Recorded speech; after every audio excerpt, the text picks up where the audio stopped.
ഉത്തരവാദിത്വം നിർവഹിക്കുന്നതിന് വേണ്ടിയിട്ടാണ് ഇവിടെ പ്രസിഡന്റും സെക്രട്ടറിയും ഉൾപ്പെടെ തയ്യാറായിട്ടുള്ളത്. നിങ്ങളൊന്ന് ആലോചിച്ച് നോക്കണം. ജീവനക്കാരോട്,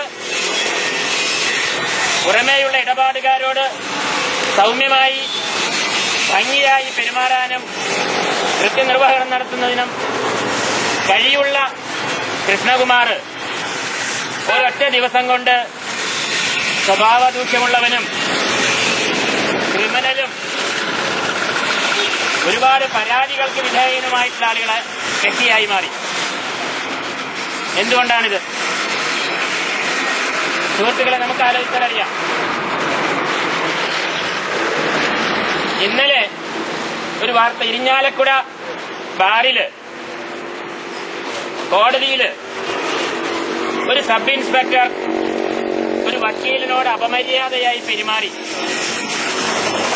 പുതുക്കാട് ഭാഗത്തുള്ള ഒരു സബ് ഇൻസ്പെക്ടർ ഒരു വക്കീലിനോട് അപമര്യാദയായി പെരുമാറി എന്ന് കേട്ടപ്പോൾ ഇരിഞ്ഞാലക്കുട ബാറിലുള്ള, ഇരിഞ്ഞാലക്കുട കോടതിയിലുള്ള എല്ലാ അഭിഭാഷകരും, വാദിയുടെയും പ്രതിയുടെയും അഭിഭാഷകരും, ഇരിഞ്ഞാലക്കുട ബാറിലുള്ള എല്ലാ രാഷ്ട്രീയ പാർട്ടികളുടെയും സംഘടനകളിൽപ്പെട്ട അഭിഭാഷകര് ഏകകണ്ഠമായിട്ട് പോലീസ് ഉദ്യോഗസ്ഥനെതിരായി സംസാരിച്ചു. എന്തുകൊണ്ടാണ്?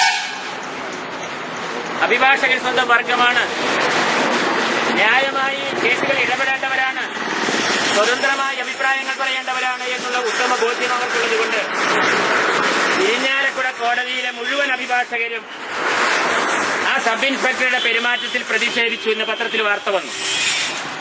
ആ ഒരു സാമാന്യ നീതിയെങ്കിലും പുലർത്തുന്നതിന് ഇവിടുത്തെ പ്രസിഡന്റും സെക്രട്ടറിയും തയ്യാറായില്ല എന്നുള്ളത് വളരെ ഖേദകരമാണ്. സുഹൃത്തുക്കളെ, ഇവിടുത്തെ പ്രസിഡന്റും സെക്രട്ടറിയും മറ്റ് ജീവനക്കാരും മറ്റേതൊരു ബാങ്കിനേക്കാളും സൗഹാർദ്ദപരമായി, സ്നേഹപൂർവം ഏതൊരു പ്രശ്നങ്ങളുണ്ടെങ്കിലും പരസ്പരം ആലോചിച്ച് എല്ലാം ഭംഗിയായി കൈകാര്യം ചെയ്തിരുന്ന ഒരവസ്ഥയാണ് ഈ ബാങ്കിലുണ്ടായിരുന്നത്. ഇത്രയും സ്നേഹപരമായി, സ്നേഹപൂർവം എല്ലാ പ്രശ്നങ്ങളും തുറന്ന് സംസാരിച്ചുകൊണ്ട് ഭംഗിയായി ഇടപാടുകൾ നടത്തുന്നതിന്, ബാങ്കിന്റെ പ്രവർത്തനങ്ങൾ മുന്നോട്ട് കൊണ്ടുപോകുന്നതിന് സഹകരിച്ച് പ്രവർത്തിക്കുന്ന ഒരു ബാങ്ക് ഈ പരിസരങ്ങളിൽ മറ്റുണ്ടാകുമെന്ന് എനിക്ക് ഞാൻ വിശ്വസിക്കുന്നില്ല. അത്രയും ഭംഗിയായി കാര്യങ്ങൾ നിർവഹിക്കുന്ന ഒരു ബാങ്കാണിത്. പക്ഷെ കേവലം രാഷ്ട്രീയ താൽപര്യത്തിന്റെ പേരില് എന്നാലും ഇത്ര ഉത്തരവാദിത്തരഹിതമായി പെരുമാറാൻ പാടുണ്ടോ?